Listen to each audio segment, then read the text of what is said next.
Chúa là tốt lành. Amen không ạ? Amen. Amen không ạ? Amen. Amen không ạ? Amen. Mọi người amen không? Thì đúng không? Chúng ta vẫn kêu không? Amen không ạ? Amen. Ồ, thật là tuyệt vời. Chúa là tốt lành. Mọi lúc mọi nơi. Chúng ta làm lại. Khi nào đều thì chúng ta sẽ làm Chúa. Chúa là tốt lành. Mọi lúc mọi nơi. Chúa là tốt lành không? Amen. Cảm ơn Chúa. Tôi xin hát một bài hát đến sự kêu gọi của Đức Chúa Trời dành cho tôi cũng như anh chị em. Chúa nói Ngài là Đức Giê-hô-va đang kêu gọi thế hệ trẻ của chúng ta ở tại đây. Cảm ơn Chúa. Giờ đây chúng ta cùng nhau nghe suy ngẫm cũng như chúng ta cũng xem lời bài hát cũng như là lời của Chúa muốn phán với tôi và anh em là gì.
Tôi xin phép được mời cả những bạn thanh niên đang ngồi trong hội trường. Tôi xin mời quý vị cùng đứng lên với tôi. Xin mời chúng ta cùng nhau đứng lên. Chúng ta bỏ hết điện thoại của mình xuống. Tôi muốn anh em chúng ta dành thì giờ chất lượng nhất trong cái thì giờ chúng ta sắp rời xa nhau. Chúng ta suy ngẫm lại cái điều mà Chúa đã để trong lòng của mình. Xin mọi người yên lặng. Xin mọi người nhắm mắt lại. Đừng để ý đến người bên trái bên phải của mình. Xin anh điều đó. Nhắm mắt lại. Hãy đặt tay lên tim của mình. Anh chị em ơi, hãy làm thử điều này đi. Đặt tay lên trái tim của mình và nghĩ điều mà bây giờ các bạn đang nghĩ đi.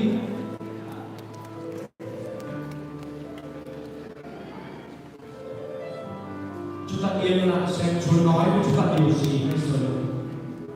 Hỡi các bạn trẻ, hãy yên lặng vì ta là Đức Giê-hô-va sẽ ở cùng con.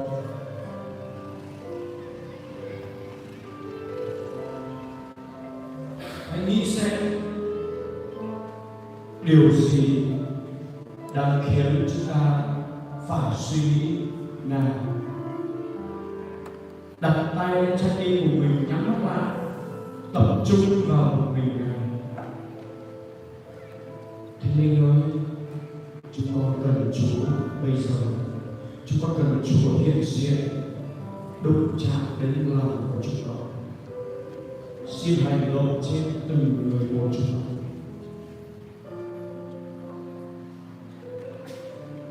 Anh chị em ơi, chúng ta thấy chúng ta đang ở một xã hội, một cái thế giới đổ vỡ. Nó không còn nguyên vẹn như thuở ban đầu Đức Chúa Trời tạo dựng rồi. Anh chị em ơi, chúng ta cũng nhìn thấy những đổ vỡ này xung quanh chúng ta. Từ xã hội, từ đất nước, từ gia đình. Đang có rất nhiều cặp vợ chồng đã phải xa nhau, lìa bỏ nhau vì không có Chúa làm chủ cuộc đời họ. Đã có nhiều những sự mất mát trong gia đình vì không có Chúa. Họ đã phải tan nhà nát cửa, ly thân, mỗi một người sống một nơi. Xã hội này đổ vỡ. Tệ nạn xã hội đang dần nếu như cuộc đời không có Chúa. Nạn nghiện hút rất nhiều, trộm cắp, cướp của, sẵn sàng giết anh em mình vì tài sản. Anh em ơi, thế giới rất đổ vỡ đang xung quanh chúng ta. Đất nước thì làm sao? Tham nhũng, hối lộ, chiến tranh, dịch bệnh. Các đất cường quốc đang tranh chiến với nhau. Chúng ta đang gặp điều gì? Chiến tranh đó bao giờ chấm dứt? Dịch lệ đó bao giờ chấm dứt? Anh chị em ơi, điều này có được nhắc ở trong Kinh Thánh không? Các bạn ơi, hãy tỉnh thức. Họ đang bị luẩn quẩn ở trong cái vòng đổ vỡ đó. Xin chúng ta suy ngẫm một chút. Họ đang luẩn quẩn ở trong cái vòng đó. Họ tìm cách thoát ra khỏi cái thế giới đổ vỡ đó bằng tiền, bằng quyền, bằng thế lực. Có nhiều người nó không dứt phải đó, người ta tìm mọi cách để kiếm thật nhiều tiền. Họ nghĩ tiền có thể giúp đỡ được họ tất cả. Nhưng những người có tiền rồi không thỏa mãn, lại phải có quyền, cần phải thêm quyền. Khi họ có đầy đủ, có tiền, có quyền, có thế lực, tâm linh không có được bình an. họ tìm đến những tôn giáo, họ tìm đến những thứ tâm linh, họ tu nhân tích đức, họ làm việc lành để được cứu. Anh chị em ơi, tôi và anh chị em là những người ở trong đấng Christ, là những người ở trong cứu thế Giêsu. Chúng ta suy ngẫm một chút đi, đặt ngay vào tim của mình, tự cầu nguyện xem có đôi khi chúng ta nửa đời nửa đạo không? Hỡi các bạn trẻ, Chúa ơi, xin tha thứ cho con đây là người có tội, con đây là người đã sống hai lòng. Chúa ơi, con không muốn điều đó xảy ra tiếp tục trên đời sống con nữa. Chúa ơi, tình yêu của Chúa đã dành sẵn cho chúng con qua Chúa Giêsu Christ. Chúng con muốn đến với Ngài để nhận ơn cứu rỗi này. Chúa ơi, con biết Ngài đang ở đây. Thánh linh Chúa đang thôi thúc anh chị em. Tôi mong muốn anh chị em hãy nhắm mắt mình, hãy ăn năn tội lỗi của mình. Chúng ta đã làm điều gì có lỗi với Chúa không? Chúng ta đã làm điều gì để mất vinh hiển vào đời sống chúng ta chưa? Chúng ta có thực sự là một người ở trong đấng Christ không? Cô-rinh-tô đoạn 5 câu thứ 17 nói rằng ai ở trong đấng Christ, người đó là đời dựng nên mới. Những sự cũ sẽ qua đi, mọi sự đều trở nên mới. Anh chị em ơi, Chúa đang đợi anh chị em. Nếu như trong buổi tối hôm nay có bạn nào chưa bao giờ biết đến Chúa, chưa bao giờ tiếp nhận Ngài, vừa lần đầu nghe được sự kiện này, tôi xin trân trọng kính mời vị đó bước lên đây.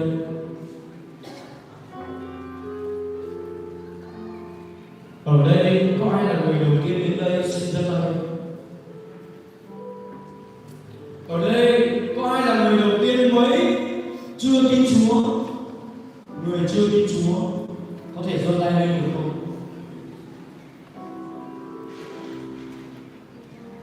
Cảm ơn Chúa. Tất cả chúng ta đều ở trong đấng Christ. Cảm ơn Chúa. Chúng ta sẽ được dựng nên mới qua đại hội đồng hồi linh cho thanh niên này. Mọi sự cũ sẽ qua đi. Ôi, chúng ta đã nghe những lời làm chứng, những bài giảng chủ đề về đổi thay. Đổi thay nó không phải là ngày mai, bây giờ, hiện tại đây. Nếu như quý vị đã ở trong Chúa Giêsu Christ, chúng ta tiếp tục suy ngẫm xem chúng ta có cần điều gì cầu nguyện cho lòng của mình không? Hay là chúng ta đã tốt rồi? Hay là chúng ta đã tuyệt vời rồi? Chúng ta không cần ăn năn với Chúa không? Nếu như anh chị em nào được cảm động, xin mời bước lên đây cùng với chúng tôi cầu nguyện xác nhận lại chính mình, xác nhận lại mối quan hệ mình với Chúa. Chính bản thân tôi cũng cần xác nhận lại. Anh chị em ơi, giờ phút thiêng liêng này, chúng ta hãy đến đây. Chúng tôi sẽ mời các mục sư cầu nguyện cho các bạn, được không ạ? Nếu như lòng của các bạn nói với các bạn rằng muốn quyết tâm mình bước đi với Chúa thì xin hãy bước đến đây để có mục sư, sẽ có mục sư cầu nguyện cho các bạn.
tưởng chừng như chúng con không bỏ chúng con được thế nào.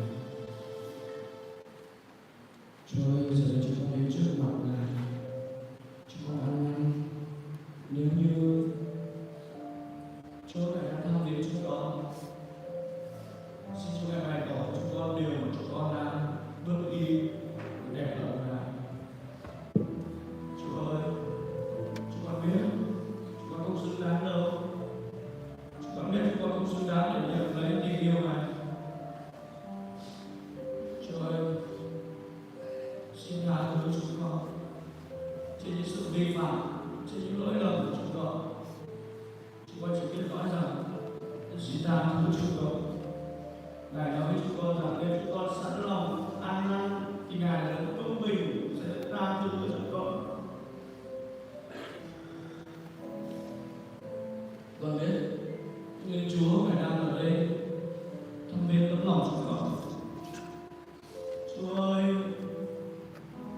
xin giúp đỡ chúng con ngay giờ đây để chúng con đến với Ngài được một tấm lòng như con trẻ. Chúa ơi,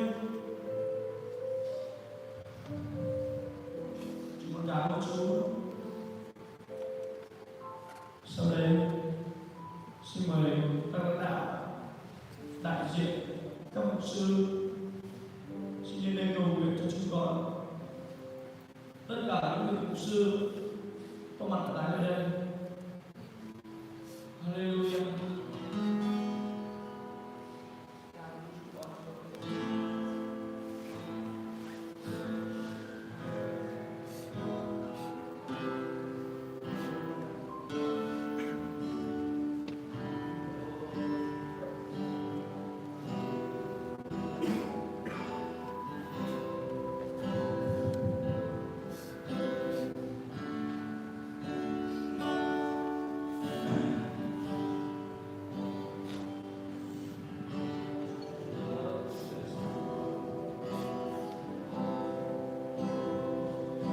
Thưa ơi, Chúa Giêsu,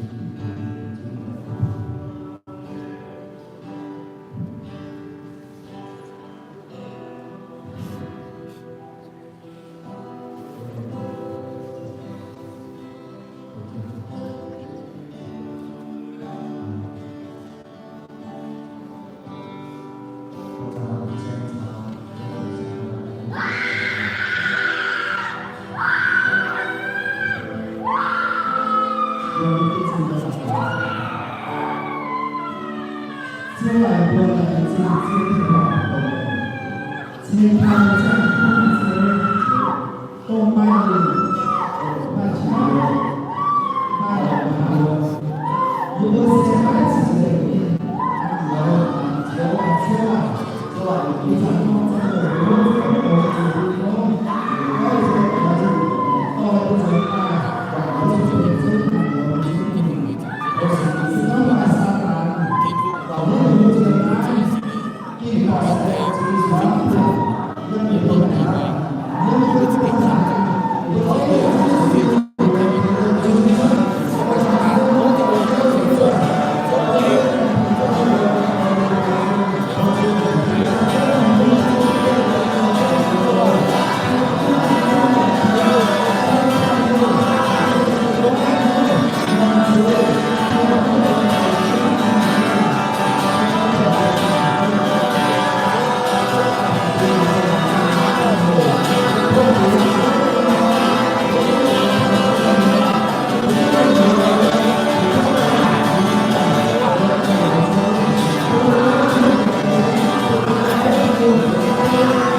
夫的都已经是把它铺好，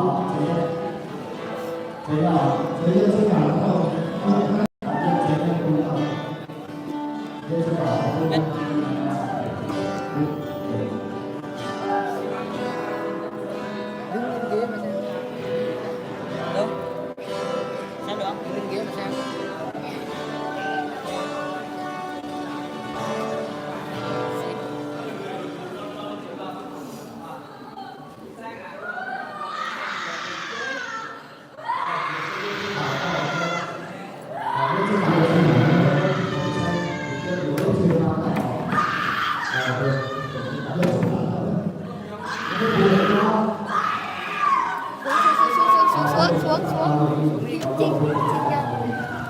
今晚的根据属于主题的他组织场的我可能会我知道我的冒品之中，那么主场方面是我是他们正好有一个标准的他那个是我们的大家的话大家还是有主场方面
thôi giúp vua đi chủ như vào đi tìm lo pháp đi là phải vua giết tàu này vua mai ra chi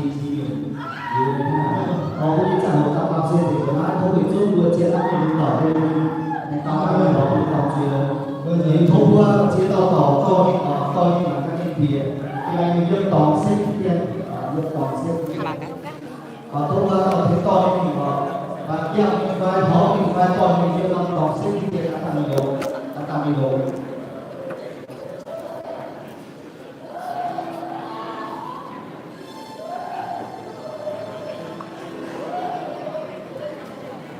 đi dây tỏi đi, còn tỏi tay đi. Đi dây còn tỏi đi. Giờ đừng có còn dây tỏi đi, giờ lại nha. Đừng có dây còn. Đừng tỏi, cái chả đúng đầu rồi. Bây giờ còn sầu tiên. Thì con tỏi và con tỏi kia sẽ tạo ra chúng tỏi và chúng này. Đi dây tỏi nó xin xe mà lo hiểu được bao nhiêu còn, hiểu còn.